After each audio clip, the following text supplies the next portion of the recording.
इस वीडियो में हम एमटीएस से रिलेटेड कुछ इंपॉर्टेंट क्वेश्चन कवर करने वाले हैं जो कि आपके एग्जाम में बेहद इंपॉर्टेंट हो सकते हैं। तो चलिए वीडियो को शुरू करते हैं। तो सबसे पहले बात कर लेते हैं, अंतर्राष्ट्रीय परमाणु एजेंसी का मुख्यालय कहाँ पर स्थित है।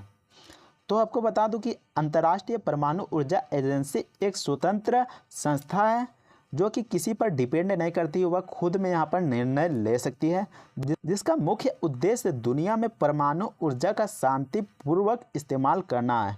जो परमाणु ऊर्जा होता है उसको शांतिपूर्वक ढंग से इस्तेमाल करने के लिए देखरेख के लिए बनाया गया है कि कौन सा देश यहाँ पर शांतिपूर्वक से इसका इस्तेमाल कर रहा है कि नहीं। इसके अलावा सैन्य इस्तेमालों को रोकने की कोशिश भी किया जाता है, क्योंकि अगर यह एजेंसी नहीं बनाया जाता तो कोई भी देश कभी भी परमाणु मिसाइल्स या फिर बम कहीं भी गिरा देता और जिससे कि बहुत ही ज़्यादा नुकसान हो जाता। जैसा कि 6 अगस्त 1945 को अमेरिका ने जापान के हिरोशिमा और नागासाकी में बम गिरा दिया था, जिससे कि जापान का हालत काफ़ी बेहद ख़राब हो गया था। वहाँ की स्थिति आज भी यहाँ पर ख़राब है।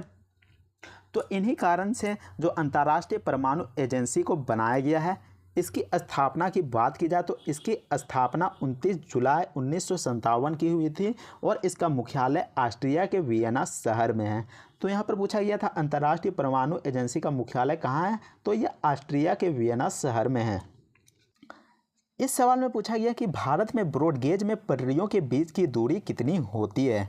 तो गेज का मतलब होता है जो पटरियों की जो लाइन होती है जो आमने सामने बिछाई जाती है। मान लीजिए कि यहाँ पर दो पटरियों की लाइन है, उसकी बीच की दूरी जो यहाँ पर जो ये दूरी है उसी को यहाँ पर गेज कहा जाता है।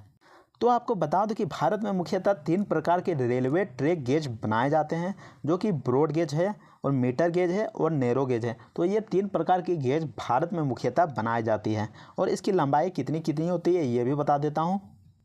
तो आपको बता दें कि भारत में अधिकतर ट्रेन की पटरियां ब्रॉड गेज में बिछाई जाती है और ब्रॉड गेज में 2 पटरियों की दूरी 1676 mm होता है, जो कि 5 फीट 6 इंच होता है।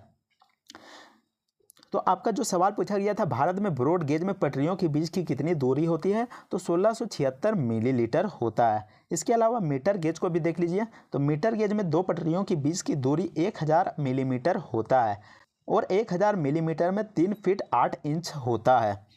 अब नैरो गेज को देख लीजिए।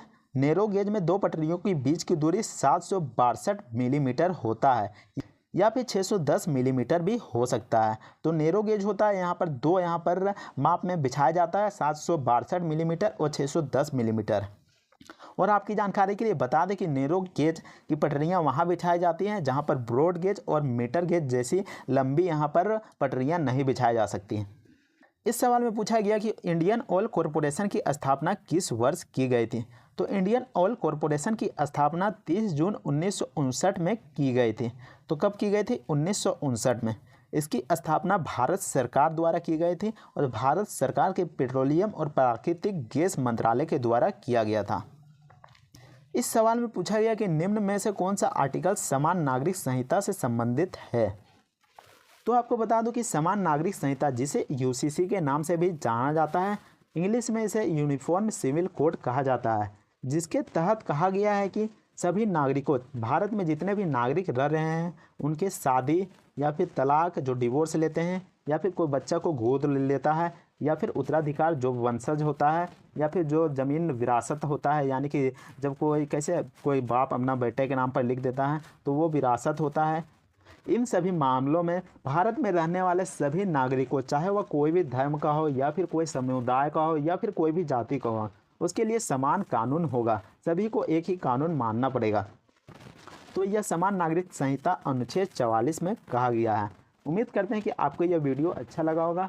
इसके अलावा आपको कौन से टॉपिक में वीडियो चाहिए आप हमें कमेंट करके बता सकते हैं, उस टॉपिक पर भी वीडियो बना दूंगा। तो मिलते हैं नेक्स्ट वीडियो में, तब तक के लिए जय हिंद, वंदे मातरम।